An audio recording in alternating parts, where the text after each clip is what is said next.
Aqui não é nenhuma grande novidade.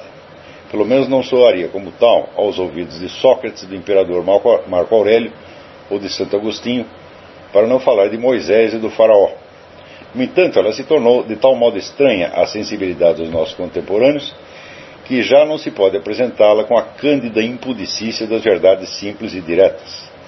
É preciso chegar a ela por via dissimulada e oblíqua, pagando a cada trecho do caminho o tributo devido aos potentados do dia, que não admitem nenhum conhecimento mais elevado que a altura máxima de suas cabeças, e não avançando senão no passo miudinho e hesitante daquilo que se convencionou, por medo e servilismo, chamar de razão e ciência.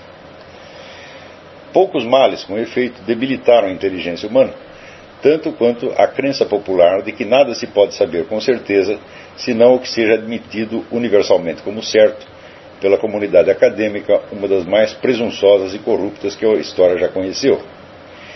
Reconhecendo, porém, o império que essa autoridade supremamente duvidosa exerce sobre as almas trêmulas dos homens de hoje, e cioso de não ferir nem mesmo as suscetibilidades mais extremas e doentias, cedo ao costume estabelecido e, ainda que provisoriamente, consinto, ó céus, em raciocinar a partir de fatos científicos comumente admitidos e não de evidências pessoais diretas, invertendo a hierarquia lógica que vigorava nos tempos do são entendimento humano.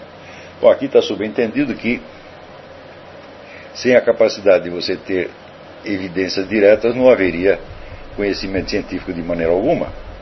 Isso, se vocês procurarem na minha apostila Inteligência, Verdade e Certeza, vocês verão que os conhecimentos, as condições necessárias para que exista algum conhecimento fundamentado, ao qual se possa grudar o adjetivo de científico, são as seguintes. Em primeiro lugar, é absolutamente necessário que você tenha acesso a algum tipo de evidência direta, algum tipo de conhecimento autoevidente e inegável, como, por exemplo, o fato de que você está no lugar onde está e não em outro, ou de que você é você mesmo e assim por diante. Se não existissem essas evidências diretas, não seria possível provar o que quer que fosse e tudo então seria matéria de opinião, não poderia haver consenso sobre absolutamente nada. Mas a simples evidência por si não basta, é necessário também que exista a possibilidade de prova, isto é, de transferir a veracidade de uma evidência a algo que em si mesmo não é evidente. A prova não é nada mais do que isso, uma transferência, vamos dizer, de veracidade ou de autoridade do evidente para o não evidente. Então nós podemos chamar a prova de evidência indireta. Se não existisse evidência direta, muito menos poderia existir evidência indireta ou prova. Curiosamente, na nossa cultura, as verdades que são provadas, entre aspas, cientificamente, são tidas como primárias e mais fundamentais do que as evidências diretas, invertendo, portanto, a hierarquia lógica. Isso é claro que é uma perversão na inteligência. Vamos dizer, mas a terceira condição do conhecimento científico é um negócio que eu chamo nexo, quer dizer, entre a evidência primária e a prova que dela se extrai ou que dela se deduz, tem que haver um nexo interno. Tá certo? E, por fim, a quarta condição é que este nexo, por sua vez, ele tem de ser de natureza evidente e não provada, porque senão teria que se basear numa outra prova, numa outra prova, numa outra prova, até chegar a uma evidência primária. Então, primeiro, evidência. Segundo, prova. Terceiro, nexo entre evidência e prova. E quarto, evidência do nexo. Sem essas condições não existe nenhum conhecimento científico. A partir do momento em que, vamos dizer, os fatos científicos, entre aspas, adquirem maior autoridade do que evidências diretas acessíveis a qualquer ser humano, então houve, evidentemente, uma inversão da hierarquia lógica, porque um fato científico provado, ele é provado através de toda uma cadeia, né, de ligações que em si mesmo pode ser bastante problemática, né? Quando você diz, olha, tal ciência provou tal ou qual coisa, quando você vai ver o método pelo qual se provou, é um método que combina, né, a cadeia dedutiva com outras observações, vamos dizer, que entram ali como, vamos dizer, premissas secundárias, premissas auxiliares. Em suma, o processo de prova científica é um negócio muito complexo e não é de maneira, não tem nunca a força probante, a autoridade probante de uma evidência direta. Como No entanto, a evidência direta depende da responsabilidade moral do sujeito cognoscente, quer dizer, depende de que ele reconheça a verdade e seja capaz de expressá-la. Então é muito mais fácil, vamos dizer, empurrar o abacaxi para um outro e abdicar do exercício da própria inteligência e entregar a responsabilidade para uma instituição social chamada ciência. Então as pessoas acreditam no fato científico provado, mas não acreditam naquilo que seus próprios olhos estão vendo. O pior é que o adestramento nessa perversão leva o nome de educação. Então, é claro que enquanto as coisas continuarem assim, a vida intelectual moderna continuará tendo esse aspecto, vamos dizer, farsesco e teatral,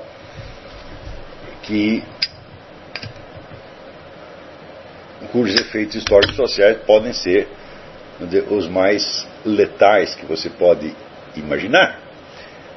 Você pode, se você acompanhar a história da intelectualidade moderna, tudo isso aí que eu estou falando é uma nota de rodapé ao texto, né?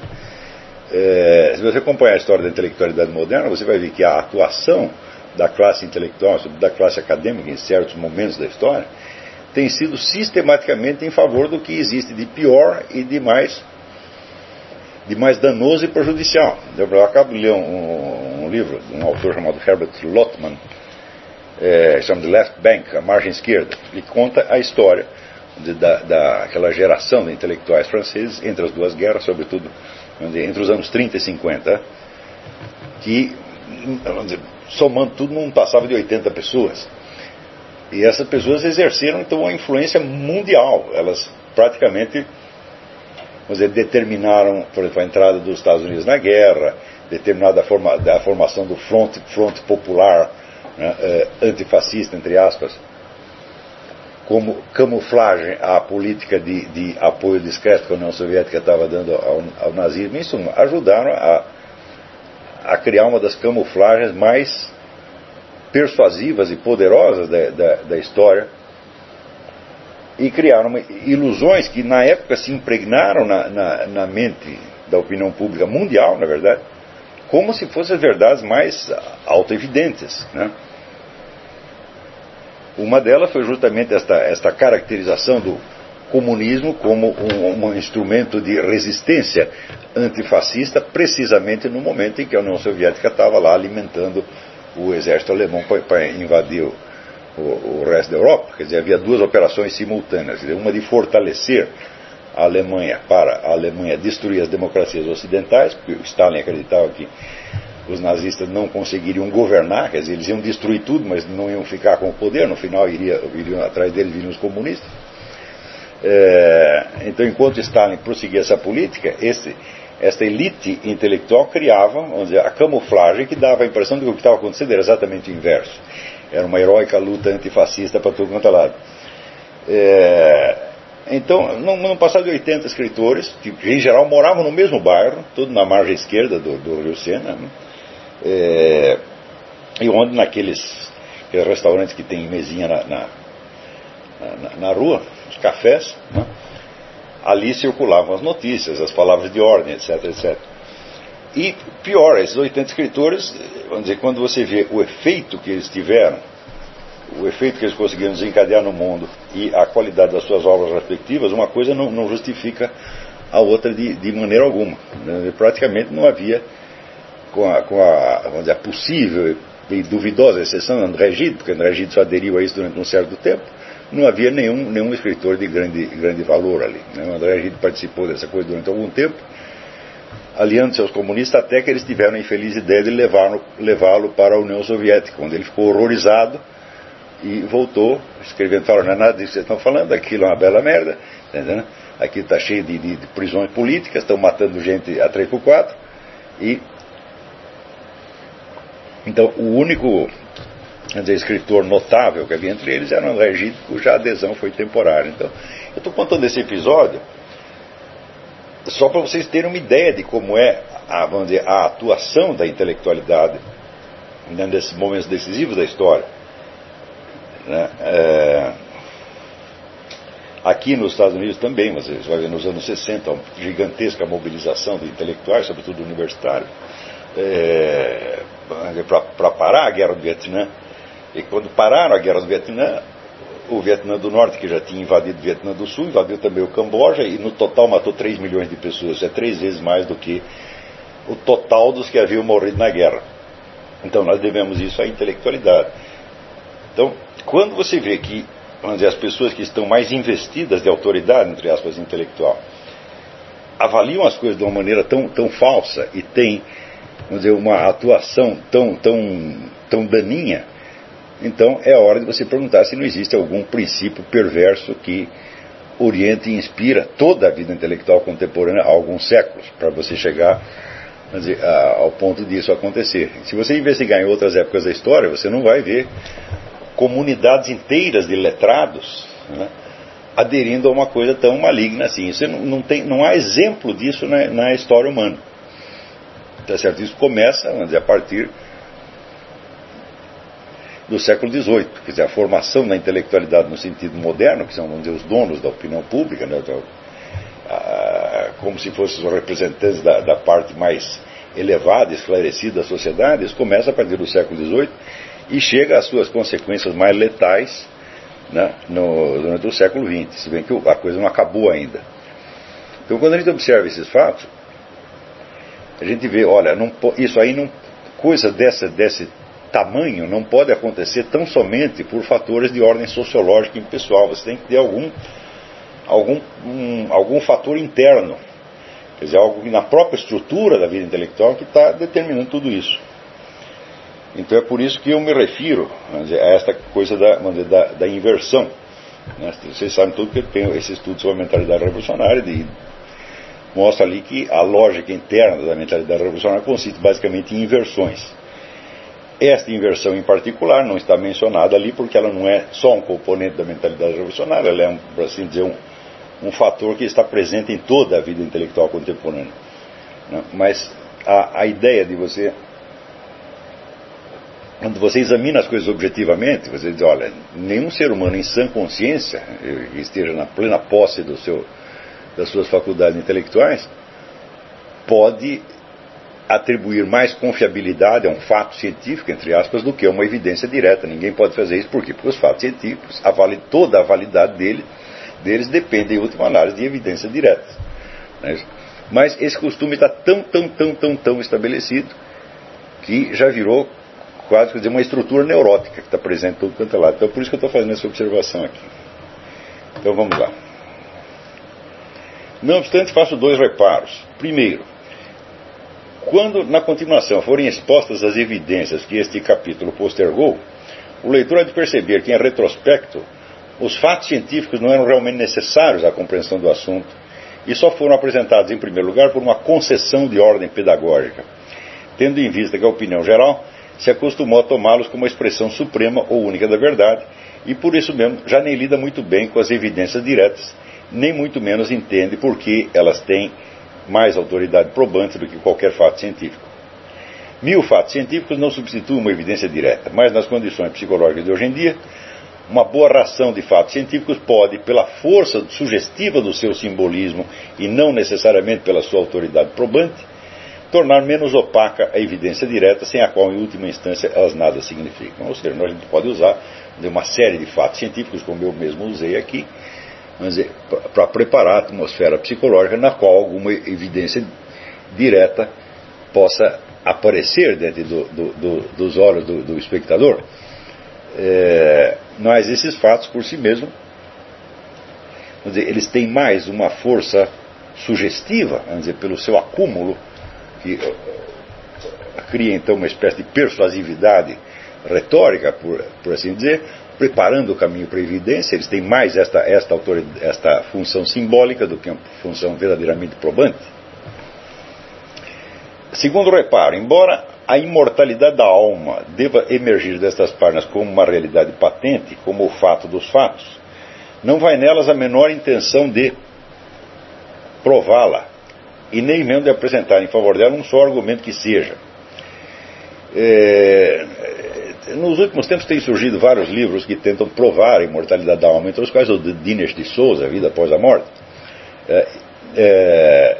Eu acho que tudo isso aí é, vamos dizer, uma perda de tempo, porque uma prova de imortalidade é tão impossível quanto uma prova de que você existe. Então, você dizer que você existe é uma coisa que, por um lado, é auto-evidente, por outro lado, é impossível de provar. Tá certo? Assim como, vamos dizer, os primeiros princípios da lógica, você não pode prová-los, por quê? Porque qualquer prova se baseará neles mesmos. Quer dizer, prove que A igual a A. Eu digo, bom, prove o princípio de identidade. Toda e qualquer prova do princípio de identidade terá de se basear no princípio de identidade, então você tem uma argumentação circular. Se eu pedir para qualquer ser humano na face da Terra, prove que você existe, todas as provas que ele alegar terão como premissa a sua existência. Então, por um lado, digo, a existência é evidente porque você a percebe, mas por outro lado é impossível prová-la. Então, quer dizer, a imortalidade pertence a este gênero de fatores que, pela sua constância e universalidade, não tem como ser provado, só podem ser objeto de evidência direta, nunca de prova. Né? E como se obtém esta evidência? Então, aí se trata de uma questão de percepção e não de uma questão de prova. Do mesmo modo que o indivíduo perceber pela validade universal do princípio de identidade não depende de prova, mas depende da inteligência dele estar funcionando e de ele conseguir captar isso como evidência. Se ele não captar como evidência, pode tirar o cavalo da chuva. Você nunca vai conseguir provar para o sujeito. Então, esta é o tipo da discussão que ela em si ela é desnecessária para as pessoas cuja inteligência está mais ou menos normal. E para as outras, não é que é desnecessário, é absolutamente inútil, absolutamente impossível, inviável. Então, não se trata aqui de provar uma teoria, mas de facilitar o acesso ao conhecimento de um fato por experiência pessoal direta. Ou pelo menos de remover alguns obstáculos intelectuais que hoje dificultam esse acesso para muitas das pessoas ditas cultas. O que pretendo não é demonstrar que algo chamado imortalidade da alma existe, abstrata e genericamente, mas ajudar o leitor, e no caso vocês, data vênia, a perceber que ele próprio é uma alma imortal e jamais foi nem poderia ser outra coisa. Que, aliás, se fosse outra coisa, não poderia nem mesmo perguntar se é mortal ou imortal. Vamos então ao primeiro dos fatos científicos acima aludidos. Não há absolutamente nenhuma prova de que o cérebro seja a sede ou muito menos a causa da consciência humana. Há, em contrapartida, milhares de provas de que a consciência pode operar fora do cérebro, sem o cérebro, ou em condições nas quais o cérebro está completamente inerte, desligado, morto. A associação entre cérebro e consciência é uma crendice apenas. A tenacidade, o fanatismo cego com que milhões de patetas se apegam a ela, deve-se a motivos socioculturais que não cabe estudar aqui e a nenhuma razão cientificamente válida. O status questiones pode ser resumido em duas séries de depoimentos. Forneço-as em apêndice para não sobrecarregar esta exposição. São exatamente os mesmos fatos que eu citei numa outra aula, acompanhado de outros, porque hoje há uma multidão de livros sobre o assunto, é uma questão de você coletar. Então, a primeira série atesta o fracasso da neurofisiologia em estabelecer qualquer nexo causal entre cérebro e consciência. A segunda fornece exemplos, abonados por observadores científicos idôneos, de atos de cognição sensível, atenção, sensível, perfeitamente eficazes, ocorridos fora e longe do alcance de qualquer órgão corporal. A primeira não diz grande coisa. Que uma ciência não conheça algo hoje, não prova que não possa vir a conhecê-lo amanhã. Nenhuma coleção de fracassos, por impressionante que seja, prova jamais uma impossibilidade, no máximo uma improbabilidade. A segunda lista, no entanto, tem uma força probante absoluta e irrefutável. Uma das regras mais básicas do método científico é que um único exemplum in contrarium. Um exemplo in contrario é, você faz uma generalização, o sujeito cita um fato que vai no sentido contrário daquilo. Um único exemplo in contrarium, para não falar de um punhado deles, basta para impugnar as pretensões de universalidade de qualquer generalização. Se um único ser humano pode observar e relatar com precisão coisas que se passam longe do seu corpo, já não se pode acreditar com seriedade que a consciência está necessariamente limitada ao corpo ou embutida no cérebro. Mas o número de seres humanos dotados dessa capacidade é tão grande, vejam os depoimentos. Eu tenho a impressão que nós citamos aqui o título de um dos livros, né, o do Craig Hogan. Your Eternal Self. Então, esse livro foi citado aí no... Deixou uma tradução. Os exemplos que você selecionou foram traduzidos em... Os exemplos foram traduzidos e já estão online. Então, exatamente essa série de depoimentos aumentada que será aumentado posteriormente, que eu estou mencionando aqui. Mas o número de seres humanos dotados dessa capacidade é tão grande, vejam os depoimentos, que persistir apostando na localização cerebral da consciência se torna uma obstinação psicótica, um ato de fé no absurdo e no impossível. Há basicamente dois tipos de experiência de cognição, entre aspas, fora do corpo. Uso a expressão entre aspas porque ela não me parece de todo exato. O simples uso dos termos fora e dentro já é um vício linguístico originado na crendice da consciência cerebral. Se a consciência jamais esteve no corpo, não pode evidentemente sair fora dele. Claro, se você está falando em termos de fora e dentro, você está usando uma referência espacial, mas a espacialidade só existe na esfera corporal. Então você está tentando definir, vamos dizer, a natureza ou a função da consciência de acordo com a suposta posição dela em face do corpo, se está fora ou se está dentro. Porque tanto faz você dizer que está dentro ou está fora, está apelando para a mesma referência espacial, a qual não faz sentido aqui. O mais certo seria dizer independente do corpo, transcendente ao corpo, ou, como prefiro, metacorporal. Então fica aqui estabelecido esse termo técnico. Estamos falando de consciência metacorporal. Note bem, não é metacorporal quer dizer o que está para além do corpo, o que transcende o corpo, mas o que transcende, por necessidade, abrange. Tá certo? Portanto, o metacorporal não é fora do corpo, ele simplesmente é maior, entre aspas, do que o corpo. Ele abrange um território maior do que o corpo, do que as funções sensíveis podem abranger, mas essas funções sensíveis estão incluídas nele. Porque muitas discussões que tem, sobretudo aqui nos Estados Unidos, que o vocabulário de todas as discussões é tão viciado pela terminologia científica que você sempre acaba caindo numa dessa, experiências de consciência fora do corpo. É o termo que eles usam, mas isso realmente não faz sentido.